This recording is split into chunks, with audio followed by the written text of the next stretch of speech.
ये एक बीम दी है हमको और कह रहा है कि हमको फाइंड करना है रिएक्शन सपोर्ट ए पे एंड सपोर्ट डी पे। तो सबसे पहले क्या काम करेंगे, इस बीम का हम फ्री बॉडी डायग्राम बनाएंगे। ठीक, तो क्या करो, इस बीम का फ्री बॉडी डायग्राम बनाओ और लोड की जो इंटेंसिटी यहाँ से यहाँ तक मान लो इसकी है 5 है, 5 kN पर मीटर इस लोड की इंटेंसिटी है। और कौन सा लोड है, यूनिफॉर्मली बेयरिंग लोड। तो क्या करो, इस बीम का फ्री बॉडी डायग्राम बनाओ और एक चीज का ध्यान रखना कि इस बीम में कितने इंक्लाइन फोर्स लग रहा है। एक इंक्लाइन फोर्स लग रहा है पॉइंट बी पे, जिसका मैग्नीट्यूड कितना है, 10 kN का मैग्नीट्यूड है। और ये फोर्स जो है कितने एंगल पे लग रहा है ये नहीं दिया हमको, फोर्स का एंगल नहीं दिया है। तो ध्यान दो, मगर यहाँ 4 लिखा है, यहाँ 3 लिखा है ना, यहाँ 4 लिखा है, यहाँ 3 लिखा है। तो जब भी इस तरह लिखा रहे क्वेश्चन में, नोट कर लो कि अगर फोर्स का मैग्नीट्यूड दिया 5 kN, मान लो 10 दिया यहाँ पे, और इस तरह का डायग्राम बना दे तुमको, क्या कर रहा, राइट एंगल ट्रायंगल दिख रहा है यहाँ पे तुमको। 4 दिया है, उसका हाइट दिया है, 3 क्या दिया, बेस दिया। ठीक, तो हम क्या करेंगे, एंगल कैलकुलेट कर लेंगे यहाँ से, थीटा है ना, साइन थीटा निकाल लेंगे हम। ये थीटा बनाएगा, ये भी थीटा होगा, तो एंगल कितना आएगा देखो, ये 4 है, ये 3 है, ये एंगल हमको फाइंड करना है। तो साइन थीटा निकालो, वो क्या आएगा, साइन थीटा कैलकुलेट करो, ये 3 है, 4 है, ये कितना हो जाएगा, 5 हो जाएगा। ठीक, यस सर। साइन थीटा निकालो, कितना आएगा, 4/5 आएगा, 4/5। तो क्या हुआ, हम यहाँ पे एंगल फाइंड कर लिए यहाँ पे, यानी कि ये जो फोर्स लग रहा है कितने एंगल पे लगेगा, 4/5 का निकालो वैल्यू कितनी आएगी थीटा की, थीटा का डिग्री में बताओ, थीटा कितना आएगा,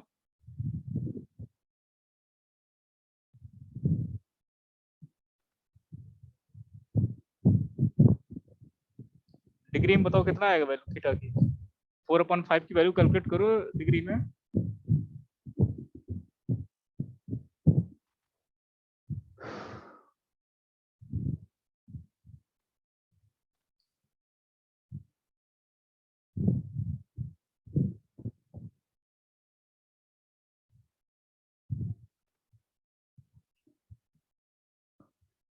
साइन थीटा 4/5 है, तो थीटा कितना आएगा डिग्री में बताओ, थीटा ही कर लो साइन इनवर्स 4/5, साइन इनवर्स 4/5 की वैल्यू कैलकुलेट करो।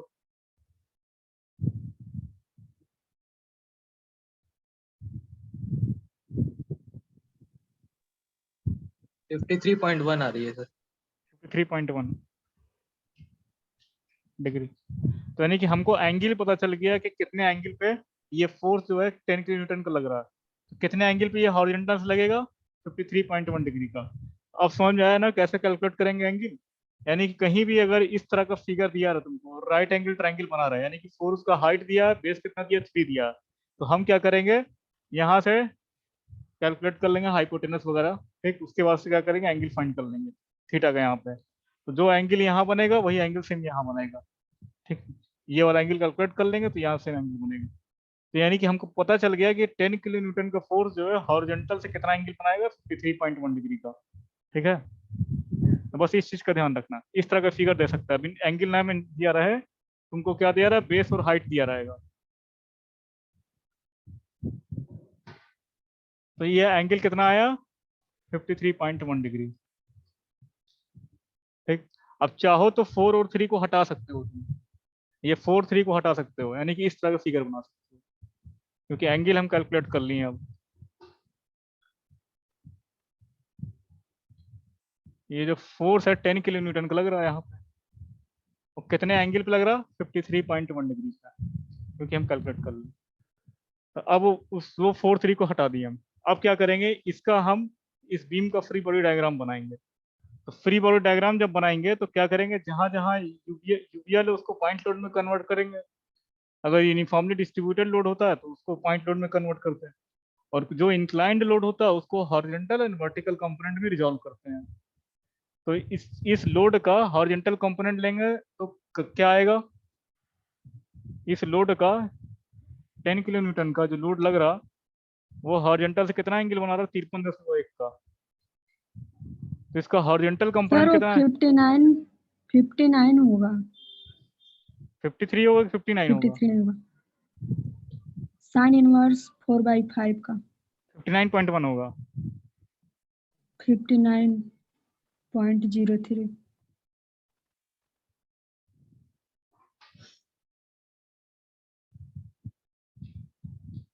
59.03 जो भी है, ठीक।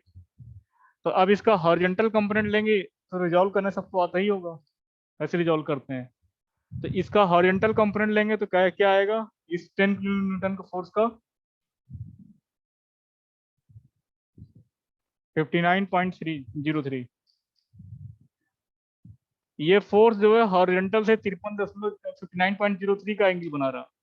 तो इस फोर्स का हॉरिजॉन्टल कंपोनेंट क्या आएगा, 10 cos 30, कॉस कंपोनेंट आता है 10 cos 59.03, क्योंकि जिस सरफेस से एंगल बनता है उस सरफेस पे कॉस कंपोनेंट आता है, और जो बचेगा वो परपेंडिकुलर उसके साइन वाला कंपोनेंट आएगा। तो ये सरफेस, ये फोर्स जो है इस सरफेस हॉरिजॉन्टल सरफेस से 59.03 का एंगल बना रहा। तो हॉरिजॉन्टल सरफेस पे क्या, फोर्स का कॉस कंपोनेंट आएगा, और जो बचेगा वो साइन कंपोनेंट बचेगा, ये वर्टिकल आएगा। तो बचेगा क्या, 10 साइन 59.03 डिग्री। अब देखो इस फोर्स की डायरेक्शन डाउनवर्ड क्यों है, क्योंकि इस फोर्स की डायरेक्शन देखो यहाँ इस साइड थी, जो 10 किलो न्यूटन का फोर्स लग रहा था वो इनवर्ड लग रहा था। इनवर्ड लगेगा तो इसके जो कंपोनेंट आएंगे वो भी अंदर की ओर जाए लगेंगे। तो ये क्या लगेगा, 10 साइन 59.03 का वो ये मैग्नीट्यूड का फोर्स लगा, इसी डायरेक्शन के डाउनवर्ड है। और फिर ये क्योंकि इनवर्ड था फोर्स ये 10 किलो न्यूटन का, तो इसका हॉरिजॉन्टल कंपोनेंट लेंगे तो क्या आ जाएगा, राइट साइड आएगा, लेफ्ट साइड आएगा, राइट साइड सॉरी आएगा डायरेक्शन इसकी, ठीक है। और कंपोनेंट की वैल्यू मैग्नीट्यूड कितना होगा, 10 cos 59.03। तो हमको क्या करना है, इस बीम का फ्री बॉडी डायग्राम ड्रा करना है सबसे पहले। तो फ्री बॉडी डायग्राम ड्रा करो सब लोग और व्हाट्सअप करो जिसका बन जाए। तो हम बना रहा है, देखो कैसे बनाएंगे फ्री बॉडी डायग्राम। सपोर्ट को रिमूव करेंगे, सपोर्ट ए पे क्या हिंज सपोर्ट है, तो हिंज सपोर्ट है तो वर्टिकल रिएक्शन आएगा आर ए, दूसरा एच ए। यहाँ भी हिंज सपोर्ट है तो इसको रिमूव करेंगे नीचे से।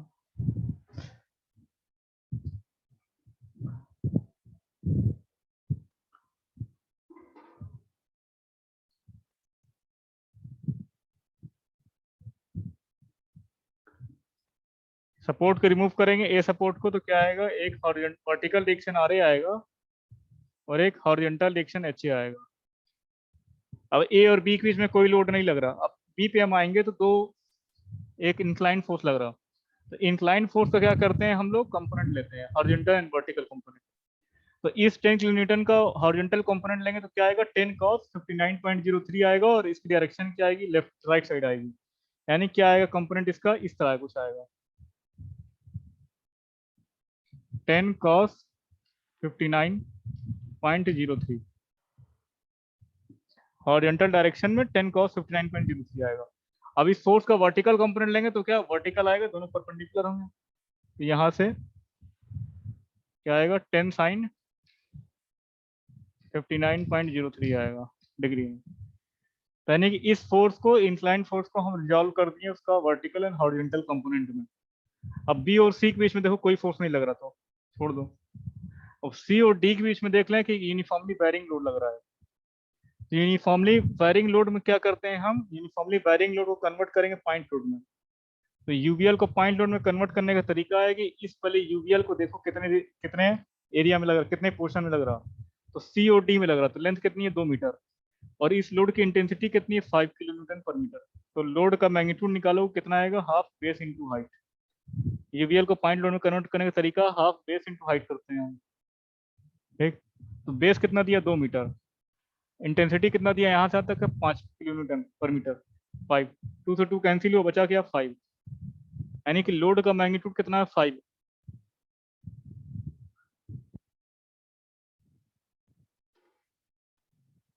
और ये डी था तुम्हारा।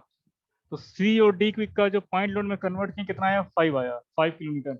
और 5 किलोमीटर का लोड जो है वो ये ट्रायंगल के क्या लगेगा, सीजी पे लगेगा। इस यूवीएल के सीजी पे एक्ट करेगा, सेंटर ऑफ ग्रेविटी पे। तो मान लो सीजी जो है यूवीएल का यहाँ कहीं है, सेंटर में ऐड किया, मान लो कितना लगेगा, 5 किलोमीटर का। और टोटल डिस्टेंस सी और डी की कितनी है, 2 मीटर है। तो जो राइट एंड और लेफ्ट एंड से जो डिस्टेंस होगी सेंटर ऑफ ग्रेविटी की यूवीएल की कितनी होगी, टोटल 2 है। तो बताए थे हम कि मिनिमम से 2l/3 पे लगता है, सीजी लाई करती है, और मैक्सिमम से l/3 पे लाई करती है। तो टोटल डिस्टेंस 2 है, तो यहाँ से सी और जी की डिस्टेंस 2l/3 के अकॉर्डिंग कितनी होगी, 4/3। ठीक, और बचा क्या, मैक्सिमम से l/3 पे, यानी कितनी आएगी, 2/3। ठीक, और अब देखो डी पॉइंट पे क्या है, एक हिंज सपोर्ट लगा है। हिंज सपोर्ट पे क्या होता है, 2 रिएक्शन होती है, हॉरिजॉन्टल एंड वर्टिकल। तो हम क्या लगाएंगे, 2 रिएक्शन लगाएंगे, R D and H D, R D and H D, R D and H D लग गया, वर्टिकल हॉरिजॉन्टल रिएक्शन। एक चीज और क्या लग रही है, 10 किलोन्यूटन मीटर का क्या लग रहा है, एक मोमेंट लग रहा है टी पॉइंट पे। तो हम मोमेंट को क्या करेंगे, इसी तरह रिप्रेजेंट करेंगे, एज इट इज रहने देंगे। कितना मोमेंट की मैग्नीट्यूड है, 10 किलोन्यूटन मीटर। इस मोमेंट को उसी तरह डीप पे लगा के छोड़ देंगे। कितना मैग्नीट्यूड है, 10 किलोन्यूटन मीटर का। अब इस फिगर का ये बॉडी फ्री बॉडी डायग्राम बन गया, इस बीम का फ्री बॉडी डायग्राम बन गया। हमको कैलकुलेट क्या करना है, हमको कैलकुलेट करना है हॉरिजॉन्टल डायरेक्शन, वर्टिकल डायरेक्शन, यानी कि एच ए आर ए और एच डी आर डी, यानी कि टोटल 4 अननोन है मेरे पास। अब हम क्या करेंगे, इक्विलिब्रियम कंडीशन लगाएंगे। तो 3 इक्विलिब्रियम कंडीशन है, हॉरिजॉन्टल का समेशन 0, वर्टिकल का समेशन 0 और मोमेंट 0 कर दो। 3 इक्विलिब्रियम कंडीशन है, तीनों को अप्लाई कर दो, आंसर निकाल दो।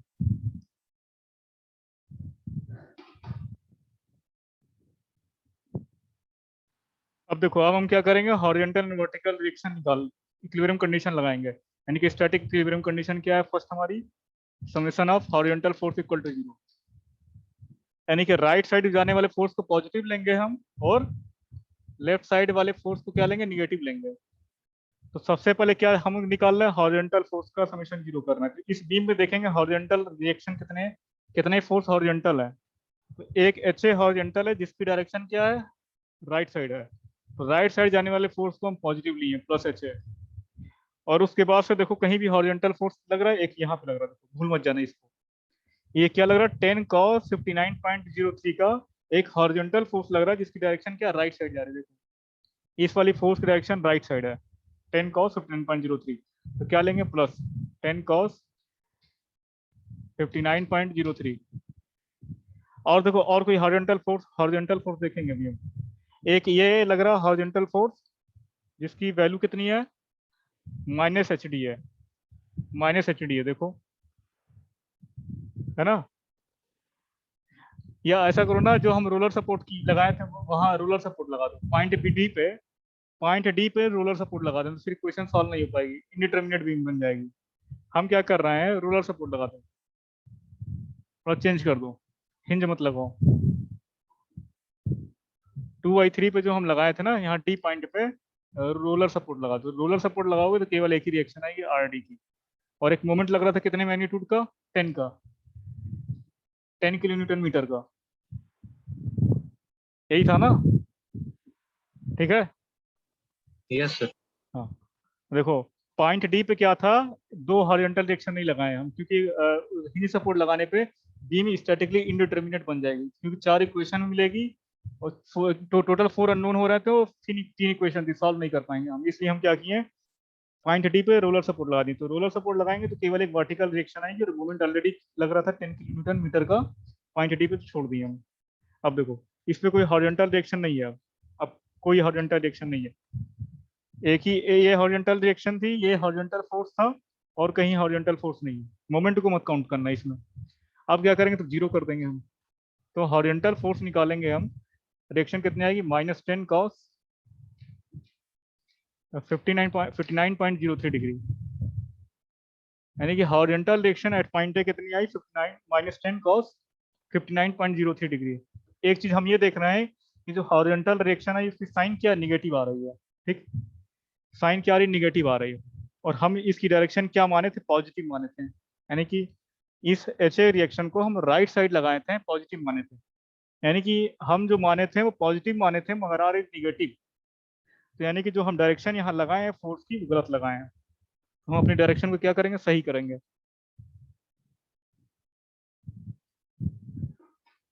यानी कि हमारी जो हॉरिजॉन्टल फोर्स लगेगा ना वो राइट साइड ना लग के लेफ्ट साइड लगेगा एच ए का, क्योंकि ये निगेटिव आ रहा है यहाँ पे। क्लियर हुआ? अब देखो, अब हम सेकंड कंडीशन क्या लगाना है, summation of vertical force zero करना है, ठीक। पहला हॉरिजॉन्टल फोर्स जीरो कर ली, इसकी वैल्यू कैलकुलेट कर लेना कितनी आ रही है, -10 cos 59.03 सर 6 आ रही है। क्या 6 6 कहाँ से आ जाएगी, अरे इसकी वैल्यू कितनी आएगी, 10 cos 59.03 -6 आएगी सर टोटल। -6 आ रही है, अच्छा यस चलो सर। -6 सर किलो, लेकिन डायरेक्शन चेंज करेंगे तो 6 ही होगा ना। अरे डायरेक्शन है, तुमने मैग्नीट्यूड और साइन दोनों रखो, मैग्नीट्यूड और साइन दोनों रखो, कोई दिक्कत नहीं, आंसर आएगा तुम इसे लिख के छोड़ देना बस, कुछ करने दे, डायरेक्शन भी चेंज मत करना, डायरेक्शन भी मत चेंज, डायरेक्शन समझाने के लिए बताएं कि डायरेक्शन इस साइड लगेगी, निगेटिव आ रही तो ठीक ना, मैग्नीट्यूड तो उतना ही रहेगा मगर डायरेक्शन अपोजिट लग रहा है, क्योंकि हम गलत डायरेक्शन मान लिए थे, मगर जब आंसर निकाले तो देख रहे निगेटिव आ रहा है, इसका मतलब ये लेफ्ट साइड लग रहा है, ठीक। -6 kilo newton I force horizontal reaction की वैल्यू। और हम क्या करेंगे, summation of vertical force zero करेंगे। सेकंड इक्विलिब्रियम कंडीशन क्या है, summation of vertical force equal to zero. तो देखो इस बीम में अब कौन सा फोर्स हम देखेंगे, वर्टिकल फोर्स, मोमेंट नहीं देखेंगे, वर्टिकल फोर्स देखेंगे। तो एक वर्टिकल फोर्स यहाँ लग रहा है, अपवर्ड फोर्स को पॉजिटिव लेते हैं तो प्लस आर ए हो जाएगा, और यहाँ कोई वर्टिकल फोर्स पॉइंट बी पे लग रहा है डाउनवर्ड डायरेक्शन में, कितना है 10 sin 59.03 -10 sin 59.03, ठीक। और बी और सी के बीच में देखो कोई फोर्स नहीं लग रहा, सी जी पे क्या लग रहा, एक वर्टिकल डाउनवर्ड लग रहा है, कितना फोर्स है, -5 न्यूटन का, डाउनवर्ड है इसीलिए निगेटिव लिए हैं। जी और डी पे देखो एक वर्टिकल अपवर्ड फोर्स लग रहा, रिएक्शन कितना है, प्लस आर डी, और पॉइंट डी पे क्या लग रहा है, पॉइंट डी पे एक मोमेंट भी लग रहा है 10 किलो न्यूटन मीटर का, तो इस मोमेंट को नहीं हम काउंट करेंगे, ठीक है, क्योंकि हम फोर्थ इक्वेशन लिख रहे हैं अभी, मोमेंट नहीं, इसको जीरो कर देंगे हम। अब देखो, तो R A plus R D निकालेंगे तो कितना आएगा,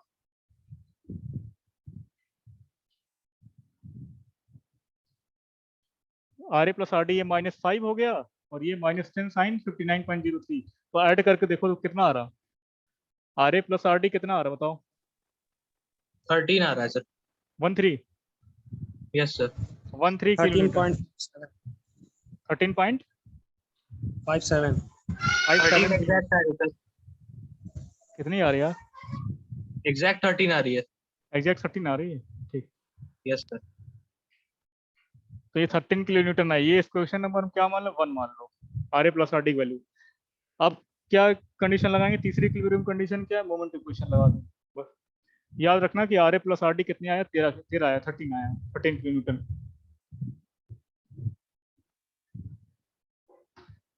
अब सेकंड इक्विलिब्रियम कंडीशन क्या है हमारे पास, summation of moment equal to zero. अब यही है, अब मोमेंट किस पॉइंट के अबाउट लेंगे हम, मोमेंट उस पॉइंट के अबाउट लेते हैं जिस पॉइंट के about number of unknown force ज्यादा लगते हैं। पॉइंट ए पे क्या लग रहा, 2 अननोन फोर्स लग रहे हैं, और कहीं पॉइंट डी पे केवल एक अननोन फोर्स है, तो हम मोमेंट किस पॉइंट के अबाउट लेंगे, ए पॉइंट के अबाउट लेंगे, ठीक है। और वैसे भी मोमेंट जो होता है हिंज के अबाउट जीरो होता है, तो हमेशा मोमेंट हिंज सपोर्ट के अबाउट लेते हैं, क्योंकि हिंज सपोर्ट पे कोई मोमेंट नहीं आता है, केवल रिजेक्शन आती है। तो मोमेंट हम किस काइंड पॉइंट के अबाउट जीरो करेंगे, ए पॉइंट के अबाउट जीरो करेंगे, यानी कि ए पॉइंट के अबाउट हम मोमेंट लेंगे। तो इसके राइट साइड में देखेंगे कितने फोर्स लग रहे हैं, तो राइट साइड में देखेंगे तो कितने फोर्स लग रहे हैं, पहला ये 10 sin 59.03 का एक फोर्स लग रहा है, तो फोर्स इंटू परपेंडिकुलर डिस्टेंस, यहाँ से यहाँ तक मोमेंट होती है, इसका नेचर क्या होगा, डायरेक्शन क्या होगी इस फोर्स का, क्लॉकवाइज, तो क्लॉकवाइज मोमेंट को हम पॉजिटिव लेंगे, कितना आएगा मोमेंट का मैग्नीट्यूड, प्लस 10 sin 59.03 इंटू यहाँ से आता है डिस्टेंस कितना था, 2 मीटर, सब 2 मीटर का डिस्टेंस था, सब दो मीटर था ना डिस्टेंस, 4 5 हाँ सब 2 मीटर का डिस्टेंस पे था, ठीक। तो देखो फोर्स ये लग रहा है, परपेंडिकुलर डिस्टेंस यहाँ से ए बी कितनी है, 2 है, तो 2 से मल्टीप्लाई करते हैं। अब देखो, अब यहाँ से यहाँ तक देखो जी पे एक फोर्स लग रहा है 5 का, और यहाँ से यहाँ तक की डिस्टेंस कितनी है, ए से लेके जी तक की डिस्टेंस कितनी है, यहाँ से यहाँ तक 4 है, ठीक। 4 में 4 + 4/3 ऐड कर देंगे तो निकल जाएगी डिस्टेंस हमारी, यानी +5 × 4 + 4/3, ठीक, 4 + 4/3। अब देखो डी पे आएंगे तो डी पे क्या, आर डी एक रिएक्शन लग रहा, और यहाँ से यहाँ तक डिस्टेंस कितनी है, टोटल 6 मीटर है, 2 2 2 2, ठीक। ए से लेकर डी तक की डिस्टेंस जो है, बीम की लेंथ जो है 6 मीटर है, और आर डी रिएक्शन लग रहा अपवर्ड लग रहा, तो मोमेंट का डायरेक्शन क्या होगा, anti clockwise. Anti clockwise moment को निगेटिव लेंगे आप, तो -RD × 6, ठीक हो जाएगा, -RD × 6। अब देखो डी पे क्या लग रहा है, एक मोमेंट भी लग रहा है, भूल मत जाना इसको। पॉइंट डी पे क्या लग रहा है, एक मोमेंट लग रहा है जिसका मैग्नीट्यूड कितना है, 10 किलोन्यूटन मीटर का। तो इसको हम मोमेंट इक्वेशन में इंक्लूड करेंगे, क्योंकि हम मोमेंट इक्वेशन लिख रहा है। तो 10 किलोन्यूटन मीटर का जो मोमेंट लग रहा है उसकी डायरेक्शन क्या है, क्लॉकवाइज। क्लॉकवाइज है सर। क्लॉकवाइज। तो क्लॉकवाइज मोमेंट को हम पॉजिटिव लेंगे, क्या लिखेंगे, +10 = अभी 0 नहीं करेंगे, रुक जाओ, इसको तो भूल गए ना, इस वाले फोर्स को तो अभी हम भूल गए, ये भी तो फोर्स लग रहा है ना, हॉरिजॉन्टल फोर्स। 10 cos 59.03 का एक हॉरिजॉन्टल फोर्स लग रहा है यहाँ पे, क्योंकि एक कंपोनेंट आया था, जो इंक्लाइन फोर्स का एक हॉरिजॉन्टल कंपोनेंट आया था, 10 cos 59.03 आया था हॉरिजॉन्टल कंपोनेंट। मगर ये फोर्स को उठाओ, और इस फोर्स का लाइन ऑफ एक्शन देखो पॉइंट ए से ही पास हो रहा है। इस फोर्स का लाइन ऑफ एक्शन कहाँ से पास हो रहा है, पॉइंट ए से, जिस पॉइंट के वो हम मोमेंट ले रहे हैं। तो चूंकि वे ऑफ एक्शन या लाइन ऑफ एक्शन क्या पॉइंट ए से पास हो रहा है, इसलिए इस फोर्स का मोमेंट इस पॉइंट के अबाउट 0 होगा। क्योंकि यार देखो ना, ये फोर्स तुम्हारा 5 लग रहा मान लो, और इसी पॉइंट के अबाउट मोमेंट लेना है, तो इसकी परपेंडिकुलर डिस्टेंस निकाल पाओगे, इसकी नहीं निकाल पाएंगे। मान लो 5 का यहाँ फोर्स लग रहा है हॉरिजॉन्टल डायरेक्शन में, तुम निकाल रहा है इस पॉइंट के अबाउट मोमेंट है, तो मोमेंट होता है फोर्स × परपेंडिकुलर डिस्टेंस। तो परपेंडिकुलर डिस्टेंस क्या 0 है ना यहाँ पे, क्योंकि परपेंडिकुलर डिस्टेंस मोमेंट अगर यहाँ इस तरह का फोर्स लगता है 5 का, तब हम निकालते हैं यहाँ से परपेंडिकुलर डिस्टेंस, ठीक है। तो इस फोर्स की वजह से, हॉरिजॉन्टल फोर्स की वजह से, क्योंकि ये फोर्स का line of action point A से पास हो रहा, इसलिए इस फोर्स का मोमेंट 0 आएगा, ठीक। तो हम क्या करेंगे, +10 = 0 कर देंगे। अब यहाँ से क्या फाइंड कर लो, आर डी की वैल्यू फाइंड कर लो। तो आर डी की वैल्यू फाइंड करके बताओ कितनी आ रही,